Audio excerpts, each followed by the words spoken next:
આગળ વધીએ ISKCON bridge અકસ્માત કેસમાં આરોપીની મુશ્કેલી વધી। આરોપી તથ્ય પટેલની જામીન અરજી હાઈકોર્ટે ફગાવી દીધી છે। તથ્યએ છાતીમાં દુખાવવાની ફરિયાદ કરી હતી। ખાનગી હોસ્પિટલમાં સારવાર માટે જામીનની રજૂઆત કરી હતી, પરંતુ તેની અરજી ફગાવી દેવામાં આવી છે। તથ્ય પટેલ, જેણે 9 લોકોને કચડ્યા હતા ઇસ્કોન બ્રિજ અકસ્માતમાં, અને તેણે માંગ કરી કે છાતીમાં દુખાવાની સારવાર માટે તેને જામીન આપવામાં આવે, પરંતુ અરજી ફગાવવામાં આવી। સમાચારોમાં આગળ વધીએ। ઇઝરાયલ પેલેસ્ટાઇન યુદ્ધનો પ્રભાવ સાબરકાંઠા જિલ્લામાં જોવા મળ્યો। હિંમતનગરના અંબાવાડી રેલવે અંડરબ્રિજમાં પેલેસ્ટાઇન અને ગાઝાના સમર્થનમાં લખાણ લખાયા। કોઈ અજાણ્યા વ્યક્તિએ અંડરબ્રિજની દિવાલો પર કાળા સ્પ્રેથી ગાઝાના સમર્થનમાં લખાણ લખ્યા। દિવાલો પર લોંગ લીવ ગાઝા અને લોંગ લીવ પેલેસ્ટાઇનના ચિત્રણ જોવા મળ્યા। હાલ શહેરમાં આ પ્રકારના લખાણ ચર્ચાનો વિષય બન્યા છે। સાથે જ પોલીસ તપાસની પણ માંગ ઉઠી છે।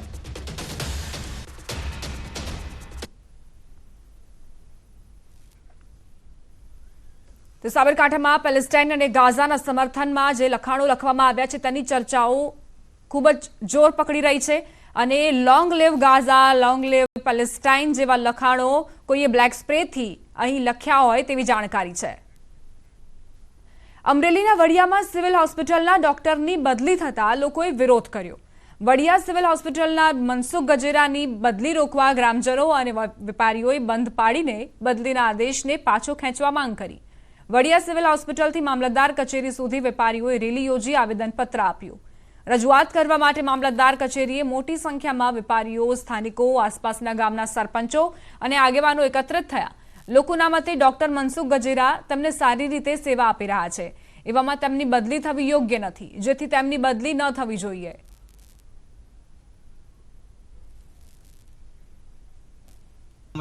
સામેલ છું તો આજે જે ગણતરાશ આપણે ગજેરા સાહેબે જે બદલી માટે આવેદનપત્ર આપ્યું છે મામલતદારશ્રીને, તો એ યોગ્ય છે। અને બીજા નંબરમાં જે સાહેબ છે એ દિવસને રાત કોઈ જોયા વગર સેવા આપે છે, અધિકારી છે, અને અમારે એની જરૂર છે। અમારે ગજેરા સાહેબ બદલી થવી જ ન જોઈએ। સરકારને હું તમે કહેવા માંગો? સરકારને કઈ છે, અપીલ કરી છે, અમારા સાહેબની બદલી ન થાય। કે જે ગજેરા સાહેબ હાલ ઘણા વર્ષોથી અહીંયા ફરજ બજાવે છે, રાત્રિના 2 વાગ્યે મજૂરને પણ કાંઈ વાડીએથી જે ખેડૂત વર્ગને વધારે જે તકલીફ હોય છે મજૂર વર્ગની, એને રાત્રે પણ કાંઈ તકલીફ પડી હોય તો સાહેબ રાત્રે 2 વાગે તત્કાલ એક ફોન ઉપર હાજર થઈ અને સામાન્ય માણસના જે ભગવાન સ્વરૂપ માન્ય છે અને એની સેવા આપે છે, એ બદલ વડિયા ગામ આજે 12 વાગ્યા સુધી બંધ રાખી તેમજ આજુબાજુ ગામના તમામ લોકો સાથ સહકાર સાથે આવેદનપત્ર આપેલ છે કે ગજેરા સાહેબની બદલી તત્કાલ રોકવા અમારી સરકારશ્રીને રજૂઆત છે। વિદ્યાર્થીની હત્યા મામલે સુરતમાં વિરોધ પ્રદર્શન। નર્મદ યુનિવર્સિટીમાં એબીવીપી કાર્યકરોએ સૂત્રોચ્ચાર કરી વિરોધ નોંધાવ્યો। જસ્ટિસ ફોર સિદ્ધાર્થના નારા લગાવીને ન્યાયની કરી માંગ। ડીસા તાલુકા સંઘની પ્રમુખ ઉપપ્રમુખની ચૂંટણી યોજાઈ। પ્રમુખ તરીકે પ્રતિક પઢિયાર બિનહરીફ ચૂંટાયા, તો ઉપપ્રમુખ તરીકે હંસાબેન દેસાઈની બિનહરીફ વરણી કરાઈ। અગાઉ તાલુકા સંઘ બોર્ડના તમામ સભ્યો પણ બિનહરીફ ચૂંટાયા હતા। અમદાવાદના ભોળાદ સુરાપુરા દાદાના ધામમાં ભાવિકો ઉમટ્યા। દર મંગળવારે હજારોની સંખ્યામાં ઉમટે છે ભાવિકો। અહીં દારૂના દૂષણ સામે ચલાવવામાં આવે છે અભિયાન। અનેક શ્રદ્ધાળુઓ માટે આસ્થાનું કેન્દ્ર બન્યું છે ભોળાદ। આગામી દિવસોમાં તાપમાન વધવાની હવામાન વિભાગે કરી છે આગાહી। રાજ્યમાં કાળઝાળ ગરમી પડવાની વકી, તો 5 દિવસ તાપમાન યથાવત રહેશે। જામનગરના પડાણામાં અંબાણી પરિવારના રૂડા અવસરને લઈને રિલાયન્સે લોક ડાયરાનું આયોજન કર્યું। લોક ડાયરામાં લોક ગાયિકા ગીતાબેન રબારી, લોક સાહિત્યકાર બ્રિજરાનભાઈ ગઢવી સહિતના કલાકારોએ રંગત જમાવી। ગોધરા સબજેલના કેદી આપી રહ્યા છે બોર્ડની પરીક્ષા। પાવીજેતપુરની ભેંસાવહી હાઈસ્કૂલમાં પોલીસ કેદીને લઈ પરીક્ષા માટે પહોંચ્યા હતા। પરીક્ષા આપવાની મંજૂરી મળતા આરોપીએ કોર્ટ અને પોલીસનો માન્યો આભાર।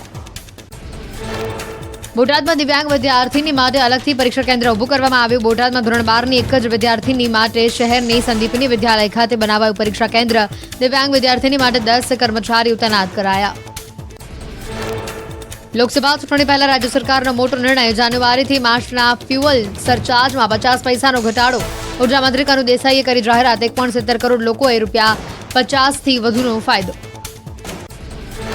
પોલીસ ભરતીને લઈને મોટા સમાચાર। 12,000 જગ્યાઓ પર થશે ભરતી। પોલીસ રિક્રુટમેન્ટ બોર્ડ પરીક્ષાની તારીખો કરશે જાહેર। લોકરક્ષક અને પીએસઆઈની ભરતીની જાહેરાત। પોલીસ વિભાગમાં 12,472 જગ્યા માટે ભરતી જાહેર। પીએસઆઈ, કોન્સ્ટેબલ અને જેલ સિપાહીની થશે ભરતી. લોકરક્ષક ભરતી બોર્ડની વેબસાઇટ પર જાહેરાત મુકાઈ. 4 એપ્રિલથી અરજી સ્વીકારાશે. 30 એપ્રિલ અરજી કરવાની છેલ્લી તારીખ. 4422 બિન હથિયારી પુરુષ કોન્સ્ટેબલની ભરતી કરાશે. 2178 બિન હથિયારી મહિલા કોન્સ્ટેબલની થશે ભરતી. 2212 હથિયારી પુરુષ કોન્સ્ટેબલ અને 1090 હથિયારી મહિલા પોલીસ કોન્સ્ટેબલની ભરતીની જાહેરાત. પીએસએ માટે ઉમેદવારની સ્નાતકની લાયકાત માન્ય ગણાશે. ઓજસ વેબસાઇટ પર અરજી મંગાવવામાં આવશે. ઉમેદવારોએ અરજીમાં 12 ધોરણની માર્કશીટ મુજબ નામ લખવાનું રહેશે. ચોમાસા પછી લેવાશે શારીરિક કસોટી. પોરબંદરમાં આરટીઈમાં ફાળવાયેલી તમામ સીટો પર પ્રવેશની માંગ. એનએસયુઆઈએ જિલ્લા શિક્ષણ ગુલાબનું ફૂલ આપી રજૂઆત કરી. ગરીબ પરિવારના બાળકો 14 માર્ચથી ઓનલાઈન ફોર્મ ભરી શકશે. નમસ્કાર, આપ જોઈ રહ્યા છો ગુજરાતની number 1 news channel news 18 Gujarati. આપણું ગુજરાત સાથે હું છું સિદ્ધાર્થ ધોળકિયા. લોકસભા ચૂંટણીને લઈને કોંગ્રેસની બીજી યાદી જાહેર. ગુજરાતના 7 ઉમેદવારો જાહેર. અનેક ચર્ચાઓ અને અટકળો બાદ કોંગ્રેસે આખરે પોતાની બીજી યાદી જાહેર કરી. કોંગ્રેસના વરિષ્ઠ નેતા કેસી વેણુગોપાલ લોકસભા ઉમેદવારની બીજી યાદી જાહેર કરી. આ લિસ્ટમાં કોંગ્રેસે લોકસભા ચૂંટણી માટે 43 સીટોના ઉમેદવારોના નામ જાહેર કર્યા છે, જેમાં ગુજરાતના નામોની જાહેરાત કરી છે. ચર્ચાઈ રહ્યું હતું કે એ મુજબ જ પોરબંદરથી લલિત વસોયાને ટિકિટ આપવામાં આવી છે, તો આ તરફ ટિકિટ પહેલા જ પ્રચાર શરૂ કરી દેનારા ગેનીબેન ઠાકોરને બનાસકાંઠાથી ટિકિટ મળી, જ્યારે વલસાડથી આનંદ પટેલ, બારડોલીથી સિદ્ધાર્થ ચૌધરી, અમદાવાદ પશ્ચિમથી ભરત મકવાણા, અમદાવાદ પૂર્વથી રોહન ગુપ્તા પર કોંગ્રેસે ભરોસો મૂક્યો છે. આ ઉપરાંત કચ્છથી નીતેશ લાલન ઉમેદવાર તરીકે જાહેર કરાયા છે. દમણ અને દીવથી કેતન પટેલ કોંગ્રેસના ઉમેદવાર હશે.